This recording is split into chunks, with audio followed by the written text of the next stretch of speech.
students. Today our topic is chapter number 17 from grammar क्रिया.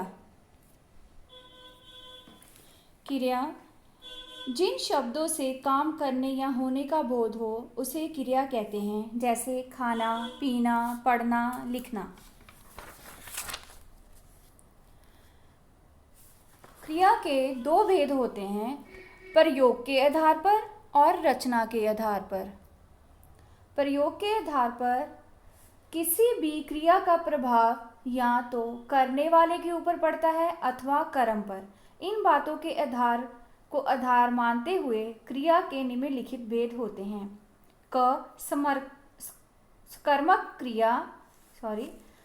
स्कर्मक को शाब्दिक अर्थों में कर्म के साथ कहा जाता है. बच्चे, इसकी डेफिनेशन आपको नीचे दी हुई है. जिस क्रिया के व्यापार का प्रतिफल कर्म पर पड़ता है उसे स्कर्मक क्रिया कहते हैं. जैसे शिक्षक बच्चे को पढ़ा रहे हैं, चालक गाड़ी चलाता है.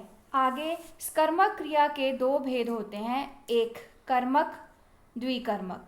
एक कर्मक क्रिया जिस क्रिया में केवल एक कर्म के होने का बोध हो उसे एक कर्मक क्रिया कहते हैं.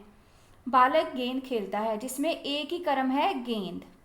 नौकर कपड़े धो रहा है, कपड़े. द्विकर्मक क्रिया जिस क्रिया में दो कर्म होने का बोध हो उसे द्विकर्मक क्रिया कहते हैं. मोहन गाय को पानी पिला रहा है जिसमें गाय और पानी दो क्रियाएं हैं. नेक्स्ट, रचना के आधार पर क्रिया के भेद. रचना के आधार पर क्रिया के 6 भेद होते हैं.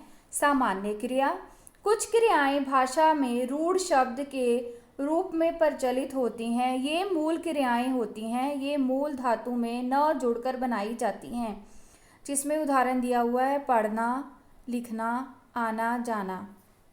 नेक्स्ट, प्रेरणार्थक क्रिया जिस क्रिया शब्द से कर्ता के द्वारा स्वयं कार्य ना कर किसी अन्य व्यक्ति से करवाने या प्रेरणा देने का बोध हो उसे प्रेरणार्थक क्रिया कहते हैं. जिसमें हम स्वयं काम नहीं करते, हम खुद नहीं करते, हम दूसरे व्यक्ति को प्रेरित करते हैं कि वो खुद से वो काम करे. जैसे मोहन ने चाचा जी से पुस्तक मंगवाई या माता जी ने राम से कपड़ा मंगवाया. नेक्स्ट, संयुक्त क्रिया जब दो या दो से अधिक क्रियाएं आपस में मिलकर एक पूर्ण क्रिया बनाती हैं तो वह संयुक्त क्रिया कहलाती है.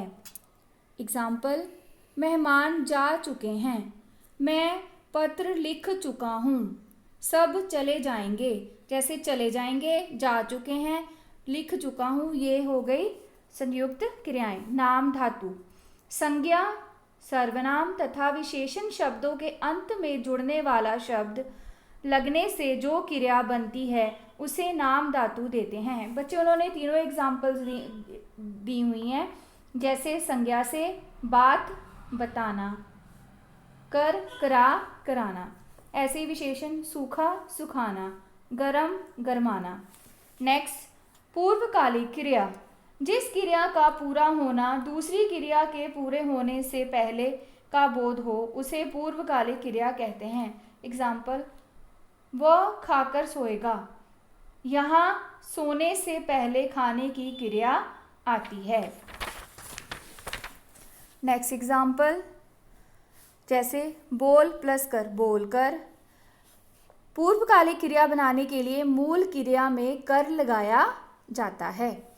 नेक्स्ट, अनुकरणात्मक क्रिया कुछ क्रिया शब्द किसी ध्वनि की नकल कर बनाए जाते हैं. ऐसी क्रिया को अनुकरणात्मक क्रियाएं कहते हैं. एग्जाम्पल, फटफट, फटफटाना, हिनहिनाना, टनटनाना आदि. नाउ अब हिंदी सिलेबस. बेटा, आपको यूनिट टेस्ट में 2 चैप्टर हैं, chapter number 10 and chapter number 13. व्याकरण में आपको 3 पार्ट हैं. चैप्टर नंबर 26 विराम चिन्ह, chapter number 5 Pratyaya 1 to 10, chapter number 17 क्रिया की परिभाषा व भेद। बच्चे आपने क्रिया की डेफिनेशन भी अच्छे से रीड करनी है और आपने इनके भेदों को भी अच्छे से रीड करना है विद एग्जाम्पल। आपको पिक्चर डिस्क्रिप्शन भी है और 2 लेटर्स हैं। नंबर 1 पेज नंबर 66 पर है, छोटे भाई के कक्षा में अनुत्तीर्ण मतलब फेल होने पर संवेदना पत्र। इसके ऊपर आप अपना कोई भी एड्रेस मेंशन कर सकते हो। नंबर 2 पेज नंबर 167 अपने मित्र को जन्मदिन पर बधाई पत्र। डियर स्टूडेंट्स, आपने ये सारा सिलेबस अच्छे से रिवाइज करना है। अगर आपको कोई भी प्रॉब्लम है किसी भी टॉपिक में तो आप मुझे पर्सनली मैसेज कर सकते हो। Thank you, have a nice day.